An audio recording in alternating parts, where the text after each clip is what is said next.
आज के एपिसोड की शुरुआत में अनुपमा काम पर आती है और मनोहर जी को आवाज लगाती है।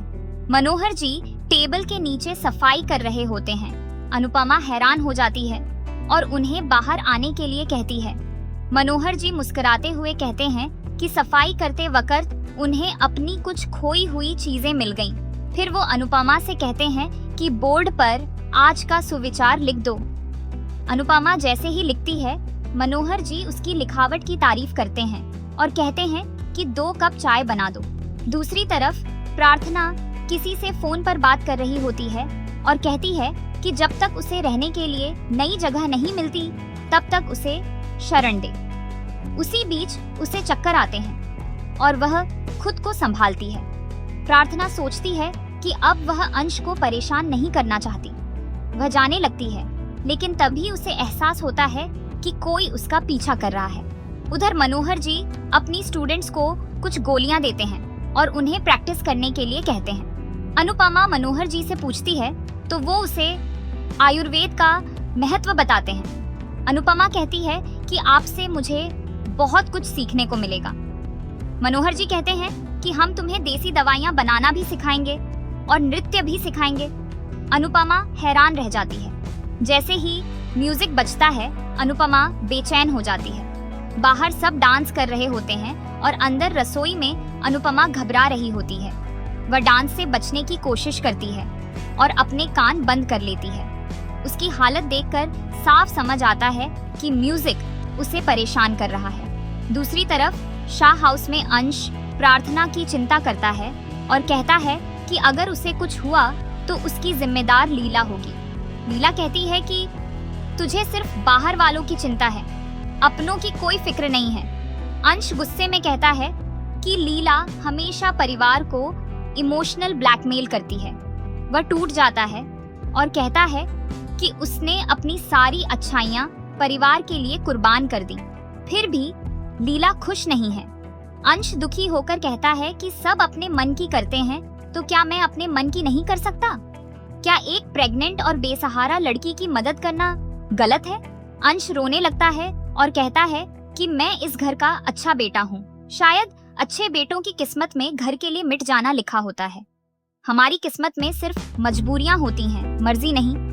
अंश प्रार्थना को घर में पनाह देने के अपने फैसले को सही ठहराता है और कहता है कि मैंने इंसानियत के नाते उसकी मदद की। एक लड़की जो अपने पति के जुल्मों से परेशान है, अपने मायके से दुखी है, उसकी मदद करना क्या गुनाह है? अगर मेरी जगह अनुपमा होती तो वो भी ऐसा ही करती।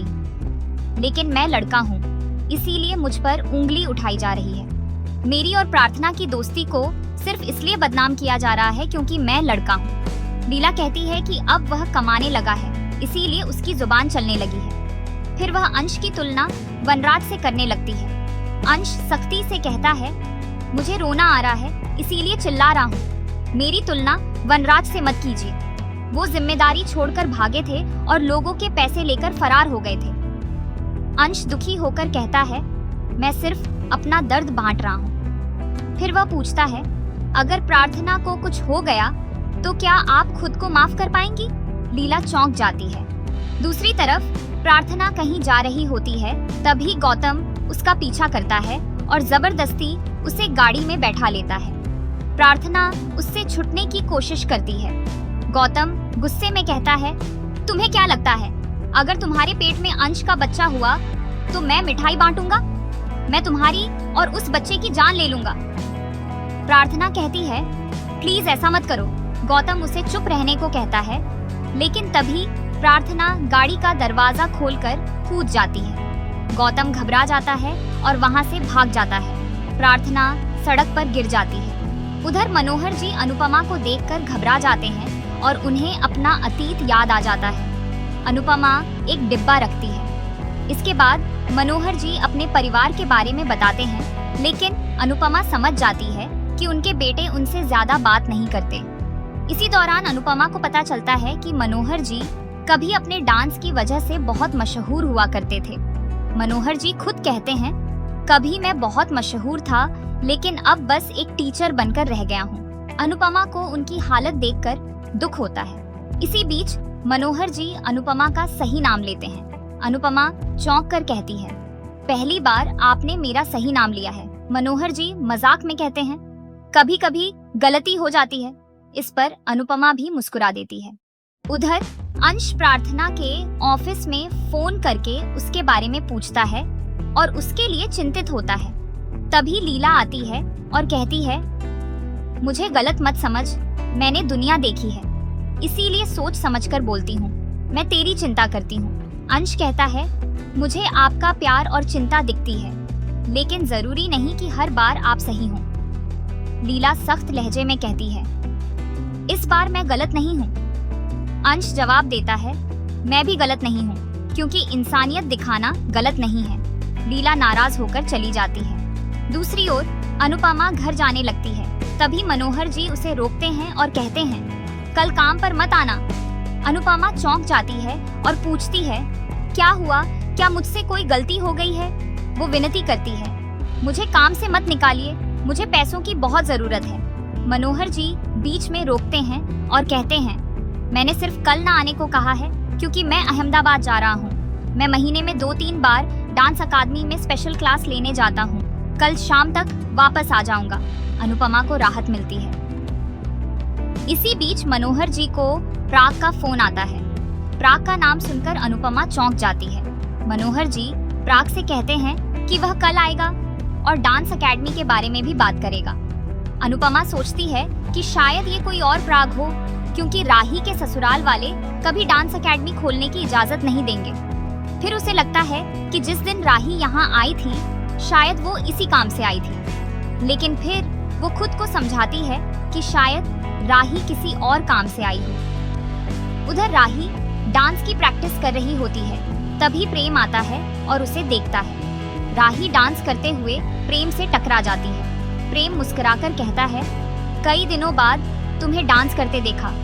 जिस काम से तुम्हें खुशी मिलती है, उससे कभी दूर मत होना। राही कहती है, मनोहर जी से मिलने से पहले थोड़ी प्रैक्टिस कर लेती हूँ। इसी बीच वह अनुपमा का जिक्र करती है और फिर चुप हो जाती है। प्रेम कहता है, मुझे लगता है कि मनोहर जी कहेंगे कि तुम्हें सीखने की नहीं, सिखाने की जरूरत है। राही मुस्कुराकर कहती है, मुझे पता है मैं कितने पानी में हूँ। फिर वो बताती है कि उसे भगवान के लिए भोग बनाना है। प्रेम कहता है, ये सब माँ और स्टाफ कर लेंगे, तुम वही करो जो तुम्हारे चेहरे पर मुस्कान लाए। राही कहती है, तुम जाओ, तुम्हें ऑफिस के लिए देर हो रही है। प्रेम बताता है, आज मैं और काका बिजनेस मीटिंग के लिए अहमदाबाद से बाहर जा रहे हैं। राही पूछती है, कहाँ जा रहे हो? और फिर थोड़ा शक से पूछती है, क्या तुम मुंबई जा रहे हो? प्रेम हाँ में सिर हिलाता है। राही घबरा जाती है और उसे अनुपमा से हुई मुलाकात याद आ जाती है। वो पूछती है, क्या तुम्हारा वहां जाना जरूरी है? प्रेम पूछता है, तुम मुंबई का नाम सुनकर इतनी घबरा क्यों रही हो? कुछ हुआ है क्या? राही घबराकर प्रेम के गले लग जाती है और कहती है, तुम मीटिंग के बाद सीधा घर आ जाना, कहीं रुकना मत। प्रेम उसे भरोसा देता है और शांत रहने को कहता है। इसी के साथ एपिसोड खत्म हो जाता है। अगले एपिसोड में अनुपमा एक क्लाइंट के घर खाना बना रही होती है।